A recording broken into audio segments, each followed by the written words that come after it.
I still remember the day I turned 76. My oldest granddaughter, Claire, called to wish me a happy birthday and asked, "Grandpa, do you still feel young on the inside?" Her question lingered in my mind. It made me reflect on how, deep down, I've always felt like the same curious, energetic person I was at 40. But the truth is, my body was sending me very different signals. Aching knees, unexpected weight gain around the belly, and a level of fatigue that crept up on me every afternoon.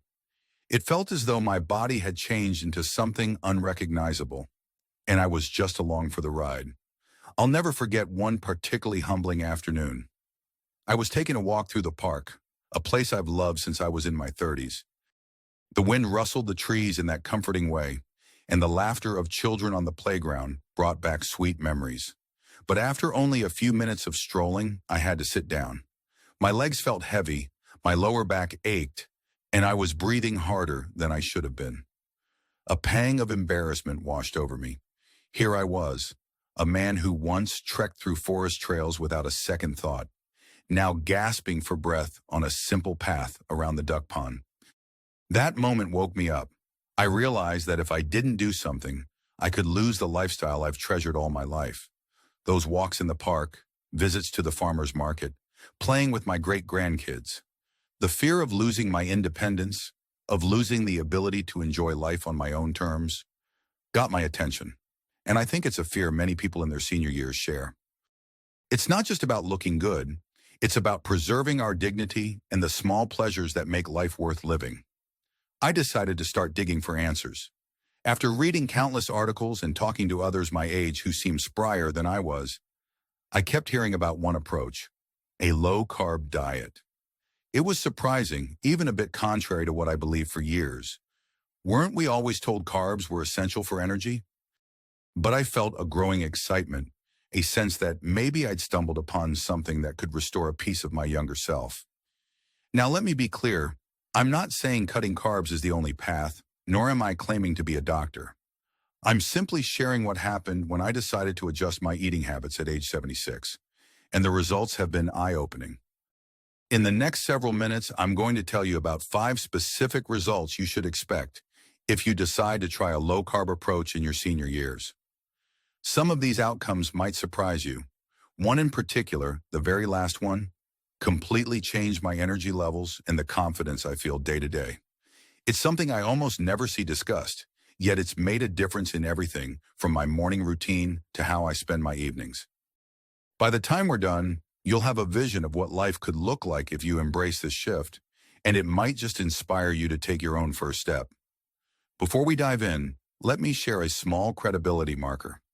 I've spent the past few years immersing myself in everything I can learn about senior health. Doctors, nutritionists, and countless scientific research papers are finally recognizing that one-size-fits-all dietary advice doesn't always benefit those of us beyond 65. There's a growing body of evidence that suggests a low-carb lifestyle can truly make a difference in the golden years, particularly for maintaining muscle tone, stable energy, and a sharper mind. If you haven't done so already, I encourage you to subscribe and turn on your notifications so you won't miss any upcoming videos. If you find this content valuable, just type 1 in the comments. If it's not your cup of tea, type 0. That way, I'll know how to improve. Now let's explore these 5 key outcomes that a low-carb lifestyle can bring into your senior years. The first big result you can expect is something that goes against the grain of what most of us were taught. Cutting carbs might actually give you more energy, not less. I'm aware that sounds like a contradiction. We grew up believing that bread, pasta, and all sorts of grains were the foundation of a healthy diet. Carbs fuel you, doctors said for decades. They give you the stamina you need. But here's a bold statement. A high-carb diet in your late 60s or 70s can be more draining than you'd expect. When I first heard that, I was skeptical. Weren't carbs supposed to be the primary source of energy? That's what I learned my whole life. But then I met Evelyn, a 78-year-old neighbor who had started cutting down on carbs about a year before me. She told me she used to take a nap every single afternoon, sometimes 2 naps a day, because she just couldn't keep her eyes open. Her grandkids would visit, and she'd have to excuse herself to doze off on the couch. She felt guilty and frustrated, missing out on precious time with her family because of overwhelming fatigue. Her misconception was that she needed more carbs for quick energy. She'd eat toast for breakfast, sandwiches for lunch, and pasta for dinner. Yet her exhaustion kept getting worse. It wasn't until she stumbled on a senior health forum talking about the impact of insulin spikes caused by too many carbohydrates that she realized something else was going on. She decided to reduce her carbs to see if it made a difference. Within the first month, Evelyn said something remarkable happened. Instead of her usual midday slump, she felt a steady sense of alertness. At first, she worried it was a fluke or placebo effect, but it kept improving. She found herself skipping that second cup of coffee and even volunteered at a local charity shop in the afternoons, a time she used to be dead tired. The surprising insight is that many seniors experience an insulin roller coaster after 70. Our bodies become less efficient at regulating blood sugar, so a meal high in carbs can lead to a spike in blood sugar followed by a crash. This crash feels like total exhaustion. By reducing carbs, you help avoid the extreme swings, leading to steadier, more even energy. If you want to try this yourself, start by looking at your breakfast. Often, our breakfasts revolve around bread, cereal, or oatmeal.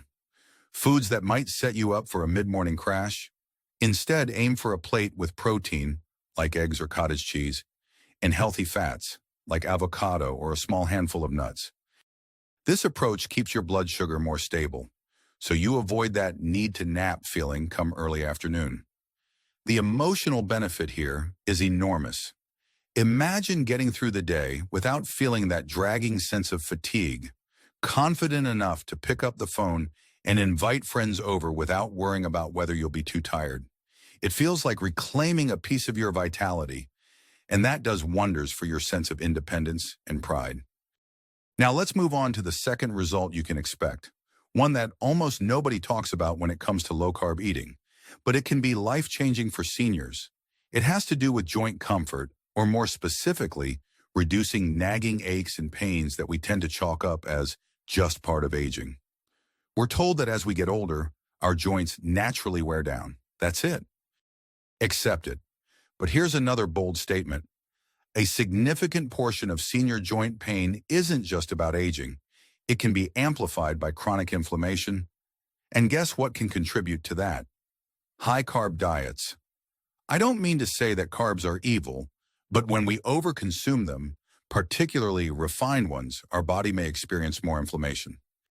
It was certainly true for Henry, my 82-year-old friend from down the street. Henry used to joke that his knees creaked like a haunted house every time he stood up. He'd been told repeatedly that the culprit was simply age, and that maybe some painkillers would help him manage.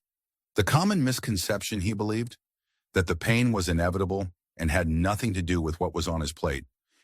One day, Henry's daughter, who's a nurse, pointed out that many of her elderly patients found relief by reducing sugar and refined carbohydrates.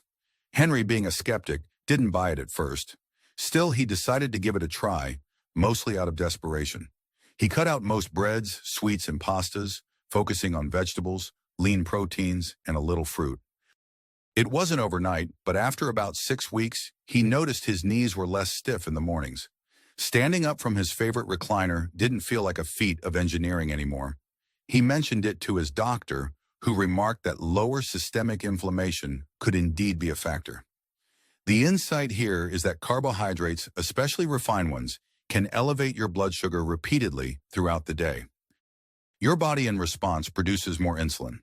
Over time, these spikes and dips can contribute to low-grade inflammation in various tissues, including your joints. By cutting down on the carbs, you reduce the frequency and severity of those spikes, which can make a difference in how your joints feel. The practical advice? Start with identifying the most refined carbs in your diet, those white flour biscuits, pastries, candies, sugary cereals, and try replacing them with whole food alternatives. A bowl of berries with a dollop of plain Greek yogurt can satisfy a sweet tooth without flooding your system with excess sugar. Instead of white bread, go for a slice of high-fiber, low-carb bread, or skip it altogether and load up on veggies for bulk. The cause and effect is straightforward. Fewer refined carbs often translates to reduced inflammation, which might lead to more comfortable movement. Emotionally, there's a sense of relief that comes with noticing your body doesn't protest quite so loudly each time you stand up. You start to trust your knees, your hips, your shoulders a bit more, and that fosters a new sense of confidence. When pain isn't the first thing on your mind, you can greet the day with a little more enthusiasm. If you've stuck with me so far and find these insights valuable, type 2 in the comments to let me know you're here. And if you haven't already, this is a great time to subscribe and turn on notifications. Let's continue this journey together, as the next few points might change how you look at food and aging for good. Moving on to the third outcome, which has everything to do with weight management. Now, I know discussions about weight in our senior years can be touchy. Many of us have tried yo-yo diets or felt judged by doctors, focusing only on the scale. But here's a slightly controversial claim. Losing excess weight after 70 might actually be easier on a low-carb plan than on a traditional low-fat or calorie-counting diet. Most traditional advice says, eat fewer calories, move more, which sounds logical, except our metabolisms change with age. Our muscle mass declines, and we're more sensitive to blood sugar fluctuations. So the common misconception is that any weight we gain after 70 is just permanent and too difficult to shed. Yet I learned from a 77-year-old friend named Margaret that this isn't necessarily true. Margaret had been battling an extra 25 pounds ever since her early 60s. She'd tried just about everything: low-fat dieting, meal replacement shakes, endless bowls of diet soup. She would lose a few pounds here and there, but they always found their way back, usually with a few extra tagging along. She felt defeated. Worse yet, her doctor told her that people over 70 shouldn't even bother with intense dietary changes. Just focus on staying active, he said. Weight loss isn't as relevant at your age. That perspective changed when Margaret stumbled upon an online community of seniors sharing their experiences with low-carb living. She was skeptical but thought, what do I have to lose? She started by cutting out her nightly ritual of crackers and cheese, replaced them with cucumber slices and cheese instead. She swapped her morning cereal for a veggie omelet. After about 3 months, she stepped on the scale. She had lost 12 pounds. More important than the number was how she felt. Her waistband loosened, and she had more spring in her step. The surprising twist came when she realized she wasn't starving herself. Low-carb diets can help stabilize appetite by keeping blood sugar steadier. Without those peaks and crashes, Margaret found she wasn't constantly thinking about food or craving sweets. The weight began to come off more naturally. If you're interested in this for yourself, start small. Maybe swap just one meal a day from a carb-heavy dish to something more protein and veggie-centric. Keep track of how you feel. Less bloated, more satisfied. It often happens in tandem with improved energy. And that's the emotional payoff. Feeling lighter and more comfortable in your clothes can bring a renewed sense of pride in your appearance, which many of us still value. Even if you're not aiming for a dramatic scale change, a little weight loss can reduce strain on your joints, improve mobility, and boost confidence in daily tasks. Now let's talk about something that's rarely associated with diet, but has a huge impact on quality of life: mental clarity.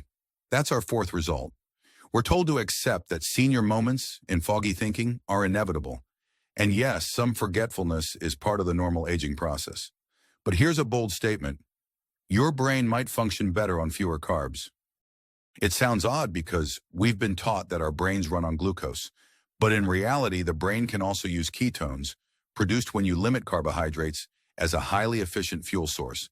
I'm not suggesting a full-blown ketogenic diet for everyone, but a moderate to lower carb intake can enhance mental clarity.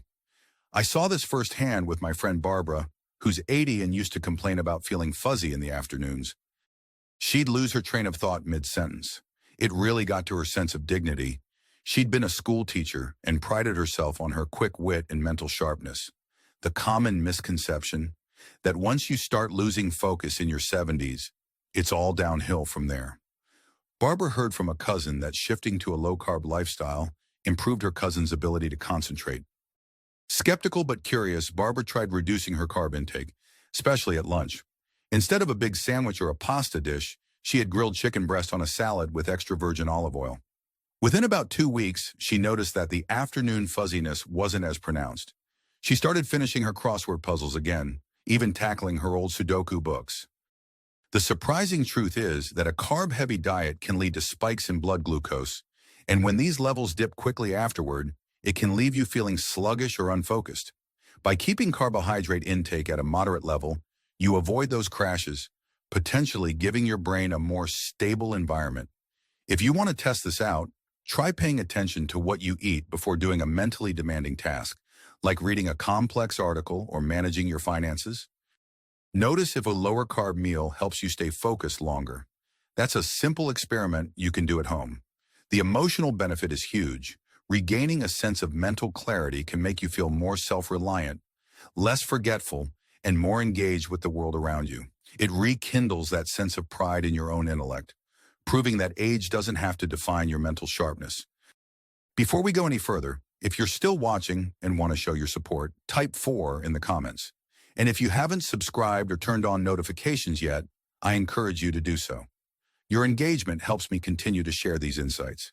That brings us to the fifth and final result, possibly the most transformative one for many seniors: improved metabolic health markers, which can directly affect how long and how comfortably you live.